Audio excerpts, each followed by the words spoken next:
गुरुजी, जैसा आपने बताया है कि कृष्ण जी और राधा जी का विवाह हुआ था, हाँ, तो उन्होंने बातों ही बातों में बताया कि राधा जी का और कृष्ण जी का विवाह नहीं हुआ था, जबकि कि उनकी कोई बीवियां नहीं थी, एक के अलावा उनका नाम था रुक्मणी और उनसे ही बच्चा पैदा हुआ था पदु।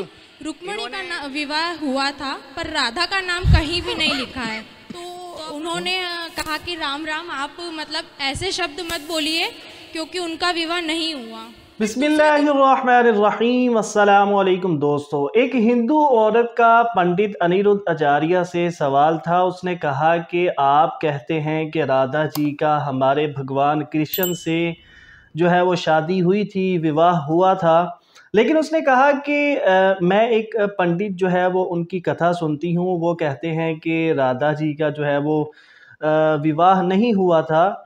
तो उसका कहना था कि इसमें क्या हकीकत है, क्या हुआ था या नहीं हुआ था। किताबों में लिखा है कि रुक्मणी के साथ जो है वो शादी हुई थी, उसके बाद 16,108 जो है वो शादियां उन्होंने की, लेकिन उसमें राधा का नाम नहीं है।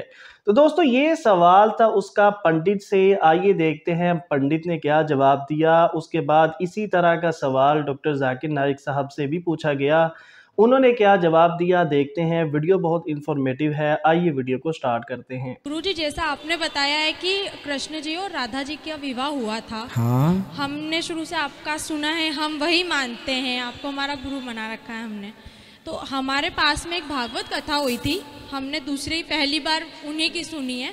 तो उन्होंने बातों ही बातों में बताया कि राधा जी का और कृष्ण जी का विवाह नहीं हुआ था।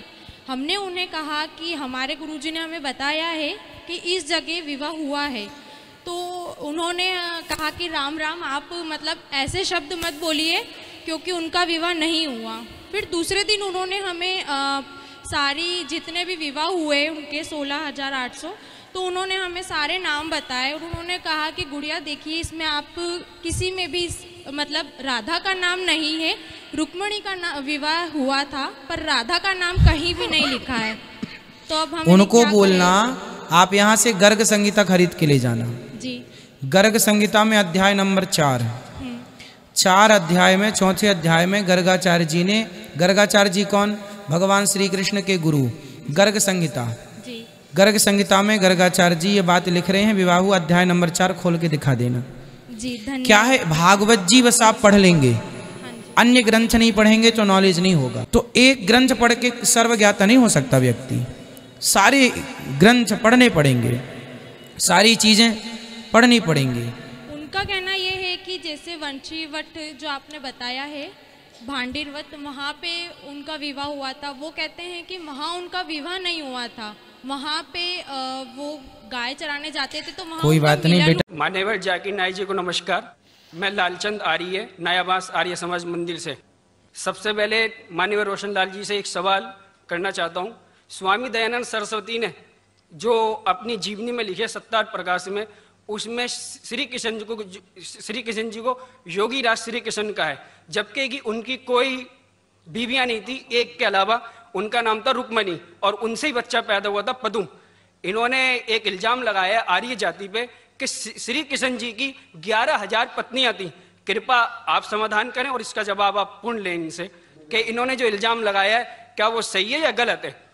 जवाब के लिए इंशाल्लाह मैं हाजिर हूँ। इधर सवाल मुझसे पूछा जाएगा इंशाल्लाह। शंकराचार्य अगर चाहते, मैं जवाब के बाद इजाफा करना चाहते हैं, मैं उन्हें दे दूंगा इंशाल्लाह। मैं भी तालिब इल्म हूँ अल्हम्दुलिल्लाह, सिर्फ कुरान का नहीं, वेद का भी, महाभारत, रामायण इंशाल्लाह। पहले आपका सवाल दूंगा इंशाल्लाह और बाकी जो शंकराचार्य ने कहा उसका भी जवाब दूंगा। भाई साहब ने कहा कि जो मैंने इल्ज़ाम लगाया कृष्ण के 16,000 से ज़्यादा बीवी थी, वो इल्ज़ाम ने वो आपके महाभारत में लिखा हुआ है। और कृष्ण की एक बीवी नहीं, 8 बीवियां थे, 8 बीवियां थे, उसमें से रुक्मणी थी, 8 बीवियां थी। उसके बाद 16,100 जब जंग के हालत के अंदर उनने 16,100 से शादी की। ये लिखा है महाभारत के अंदर अनुशासन पर्व में। मैं आपको हवाला दे रहा हूं। किसी भी धर्म में, किसी भी मजहब में जब आप तकरीर करते हैं, जवाब देते, उसका हवाला होना चाहिए किताब से। मैं कहता हूं या कोई स्वामी कहते या शंकराचार्य कहते, उसकी वैल्यू 0 है। मैं कुछ कहता हूं इस्लाम में, उसकी वैल्यू 0 है। मैं हवाला दूंगा कुरान और सही हदीस का। तो मेरी तकरीर में जितनी भी मैंने बात इस्लाम के मुतालिक की, उसका हवाला दी। चैप्टर नंबर सूरह माइदा, चैप्टर नंबर 5 वर्स नंबर 1, या सही बुखारी वॉल्यूम नंबर 4 हदीस 46। तो ये जो हवाला मैं दे रहा हूँ ये महाभारत में लिखा हुआ है अनुशासन पर्व में कि श्री कृष्ण ने 16,100 एक साथ में 8 पहले थे तो वो 8 को जुड़ के कुल मिला के होते हैं 16,108। तो 16,107 में उन्होंने की वो जंग के हालत में जब कई लोग मारे गए तो उस हालत में तो ये इल्जाम नहीं हकीकत है। अगर आप समझते ये गलत है तो आपको महाभारत में नहीं मानना चाहिए। और जो लोग ने अभी तकरीर किए, मेरी तकरीर के बाद माशाअल्लाह जब शंकराचार्य ने कहा और शुरू किया, उन्होंने पूरी तकरीर में एक अरबी की आयत की तिलावत की, आयत या अरबी बोलें कलमे की तिलावत की और एक संस्कृत की तिलावत की। और कई लोग ने जब उन्हें कहा ला इलाहा इल्लल्लाह मुहम्मद रसूलुल्लाह, जब उन्हें कहा कलमे शहादत ला इलाहा इल्लल्लाह मुहम्मद रसूलुल्लाह, बहुत लोग ने ये समझा होगा कि जो कह रहे हैं शंकराचार्य वो मुसलमानों को बहलाने के लिए कह रहे होंगे। उनकी क्या नियत थी अल्लाह वाला, मैं नहीं जानता, मैं उनकी नियत के ऊपर शक नहीं कर सकता हूं। लेकिन क्योंकि मैं तालिब इल्म हूं इस्लाम और दिगर मज़ाहिब का, मेरे दिमाग में फौरन जो वो कह रहे थे कि ये एक कलमा वेद का निचोड़ है, पुराना का निचोड़ है, जो वो कह रहे थे, फौरन मेरे दिमाग में वो श्लोका याद आने लगे।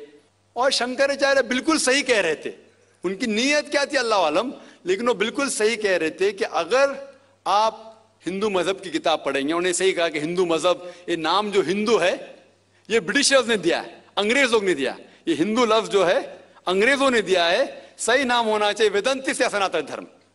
ये हिंदू जो नाम है ये हिंदुइज्म अंग्रेजों ने दिया। हिंदू नाम सबसे पहले पर्शियन लोग ने जब आए थे हिमालय के जरिए, और जो अरब लोग आए थे हिंदुस्तान में, उन्होंने नाम हिंदू दिया। और आप इंसाइक्लोपीडिया ब्रिटानिका में पढ़ेंगे वॉल्यूम नंबर 20 रेफरेंस नंबर 581, उसमें कहा गया है कि Hinduism is a group of beliefs for people living in India. तो हिंदुइज्म जो लफ्ज है ये अंग्रेजों ने दिया है, सही लफ्ज होना चाहिए सनातन धर्म। और बिल्कुल सही है कि सबसे ऊंची किताब हिंदुइज्म में वेद और उपनिषद पुराना। अगर आप पढ़ेंगे छंदोग्य उपनिषद अध्याय 6 सेक्शन नंबर 2 श्लोका नंबर 1, उसमें लिखा गया है एकम अद्वितीयम, भगवान एक ही है दूसरा नहीं है। श्वेताश्वतर उपनिषद में लिखा हुआ है अध्याय 6 श्लोका नंबर 9 में नाच्यस्य कशिज जनिता न चदीपा, ये संस्कृत कोटेशन है, इसके मानी होते कि उस भगवान का कोई रब नहीं है, ना कोई वालिदैन है, उसका ना कोई पालने वाला है, ना वालिद है ना वालदा है। आगे आप पढ़ेंगे लिखा हुआ है श्वेताश्वतर उपनिषद में अध्याय 4 श्लोका नंबर 19 में न तस्य प्रतिमा अस्ति, उसके जैसा कोई भी नहीं है। और सारे किताबों में से जो सबसे ऊपर किताब है जिस तरह शंकराचार्य ने कहा वो है वेद, और 4 वेद है, ऋग्वेद, यजुर्वेद, सामवेद और अथर्ववेद। यजुर्वेद में लिखा हुआ है अध्याय 32 चैप्टर नंबर 32 श्लोका नंबर 3 वर्ष नंबर 3 में लिखा है न तस्य प्रतिमा अस्ति, उसका ना कोई अक्ष है, ना कोई बुत है, ना कोई तस्वीर है।